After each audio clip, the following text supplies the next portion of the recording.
Thank you so much for the introduction and for having me here and for the opportunity to respond to a heavyweight writer who I've been grappling with.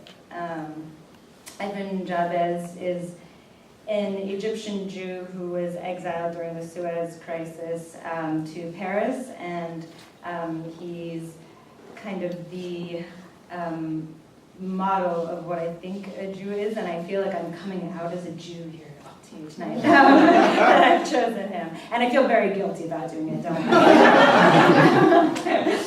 So I feel guilty because his words are quite dusty and take us back to the desert and take us back to the book in a very physical, material way. And by giving it voice, we'll see how it resonates in this crowd tonight. So I'm going to read from the Book of Questions, and I'm just going to start. She has loved all, excused all, given all. She is our law, and we watch over her. Reb Caldre. The road I have taken is the roughest, the longest, the most daring. It begins with difficulty, the difficulty of being and writing, and ends with difficulty. Difficulty is self-contained, said Reb Akkad. It cannot be resolved except by another difficulty we have to face. And Reb Lisa, difficulty continues to live in us by marrying a difficulty of the opposite sex. It always engenders legitimate difficulties. Pain and joy are a terrible couple, said Reb Lernia. In all joy there is a lake of bitterness, in all pain a corner of a garden of joy. But misfortune is straighter than the date tree and more fatal than the arrow. And Reb Lear, misfortune saves and breaks us. It is the key we have inherited. Why, my God, wrote Reb Dubré, why force us to turn to you, to pierce our walls, when you are everywhere? This was doubtless what Reb Tal had in mind when he noted, once in the book, we must use the key which words have forged for us, and which we must discover. Without it, we run against a locked door on each page. The road I have taken is the one laid out by the people of my race. The road of intelligence and instinct, instinct before intelligence, and intelligence against instinct. The road of controversy and doubt. But at the end of it, there is salvation, which is another doubt. And God, said Reb Deber, is he not the island where the Jew lands and finds his brothers, who ask him about his voyage? Each second spent on the sea is a pact with the wave. Thanks to you, the ocean breaks on this lonely beach. The wave is the male expression of the repetitive history of a people absorbed in itself. Come in with your words, said Reb Amat. Today it is they that are giving the feast. And Reb Arya, when the sky is serene, the waves rock like the Jews in prayer, for the sky of the synagogue is pure like a summer morning. The Jew floats on words learned in the sun. If you sometimes think that God does not see you, wrote Reb Servi, it is because he has humbled himself to the point where you confuse him with the fly which buzzes on your window pane. But this proves his omnipotence. He is at the same time all and nothing, glorious spirit and hair beneath notice. This conversation around a book warms me more than a glass of wine, said Rabbi Chair. With you, I drink at the sources of my soul. Like beings, books have their share of fortune. You spoke, Master, said Reb Eskel, and we listened to you in the order of your teaching. But is it not inscribed in a universe of disorder, like the raging sea is for the boat which cleaves it? The word is a horse. Its gallop whirls up the dust on the road. It forces the passers-by to lower their eyes. Your words have become our mounts, Master, said Reb Newlandel, but we have not gone far. We went in circles as in the circus. No doubt we are wretched horsemen. The tree goes and rings to its full height, and the bee around its honey probe. Did not Reb Bazar write, the road of knowledge is rounder than an apple? That's one chapter. I'm going to read a couple more.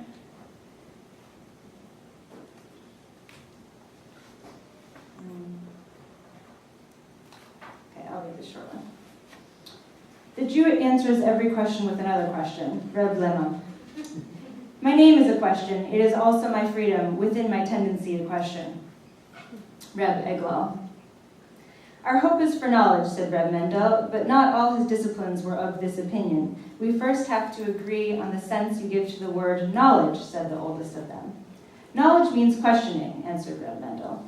What will we get out of these questions? What will we get out of all the answers which only lead to more questions, since questions are born of unsatisfactory answers? Asked the second disciple. The promise of a new question, replied Reb Mendel. There will be a moment, the oldest disciple continued, when we have to stop interrogating, either because there will be no answer possible or because we will not be able to formulate any further questions. So why should we begin?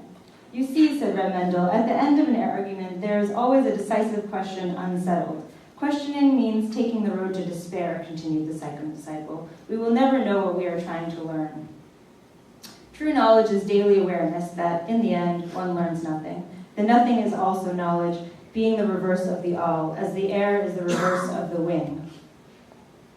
Our hope is the wings of despair, for how would we progress otherwise, replied Reb Mendel.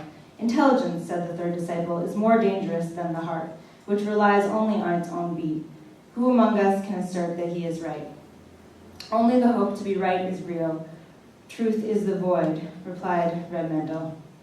If the truth which is in man is void, continued the oldest disciple, we are nothing in a body of flesh and skin. Therefore God, who is our truth, is also nothing? God is a question, replied Reb Mendel, a question which leads us to him, who is light through and for us, who are nothing. Our meeting this evening is about to end. The story I promised you is in your memory. Our passage across pact and imposture, across soul and hands without echo, has led us, via telling detours, to our eyes. They will understand and judge what they see in terms of what they have seen. Both truth and justice are incorruptible eyes, the innocent eyes of the child. They see freedom in the distance. Okay, put justice away.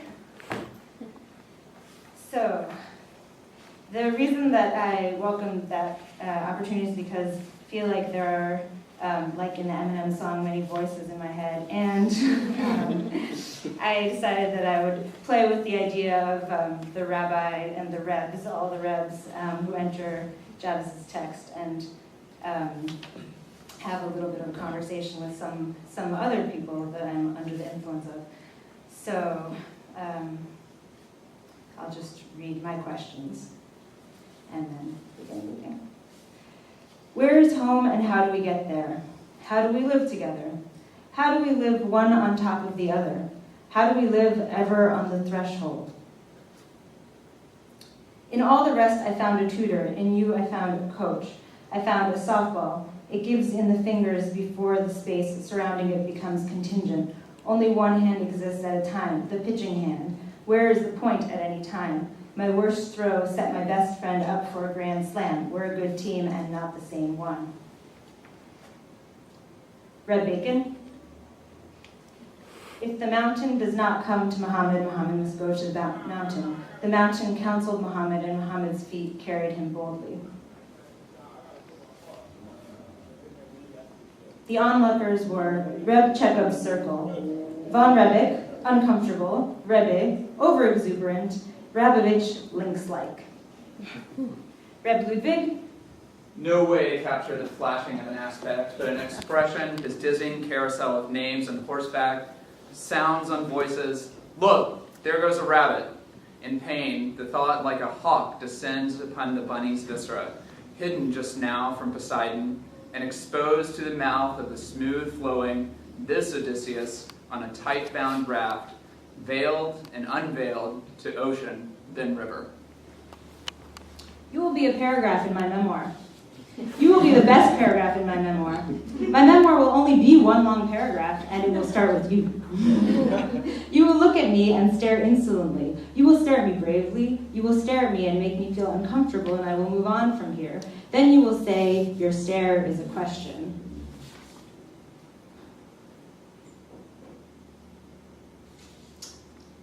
You will say your stare is a question. I will say your question is nothing, and we will be like two rabbis holding an eternal conversation over what has been written before we were born. You will be a Mexican rabbi and I a Jewish one. We will be like two flowers that have blossomed at the same time on a slender stalk among buds that have yet to blossom. Maybe we will see them, maybe we won't. I will write what we say.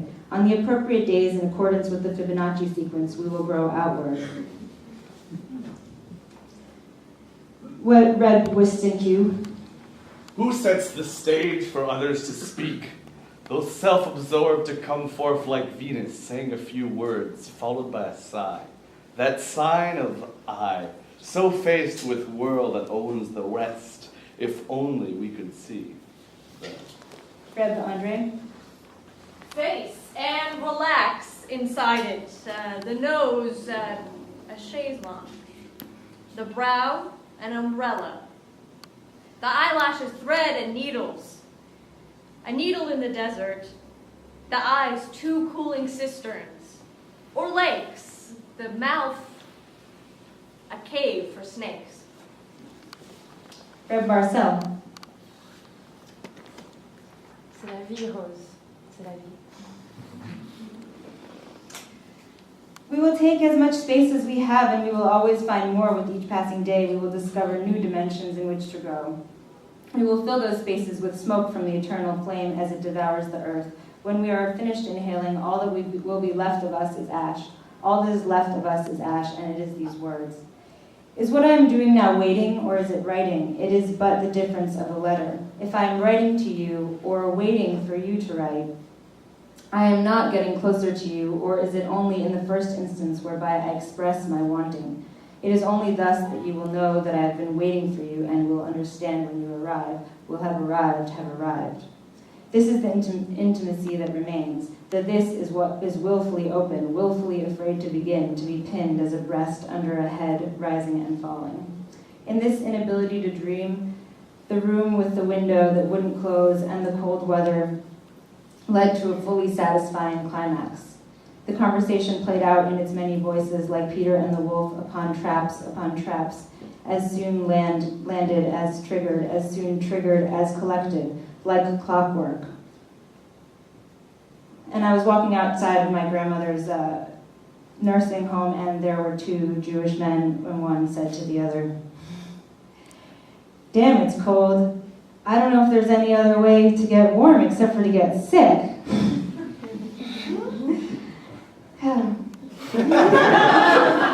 As soon triggered as collected, like clockwork. To be continued. In this paragraph, there is a mirror. It reflects my absence from there where I would say I was if you called out to me. If then, I would again be absent from here. I can send a piece of myself in letters, but it will not be in the form of a communication. I will be incommunicado. Reb Marcel? C'est la vie, Rose. C'est la vie. Yes. Okay. That's that for that piece. I will read one other poem, just it's in the same vein. Okay. It's called Indigenous Everywhere.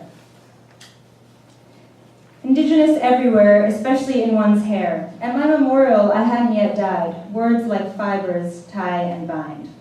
When it gets in our mouths, it could be yours or mine. I brush my brow, I brush your brow. Where doesn't it come from now?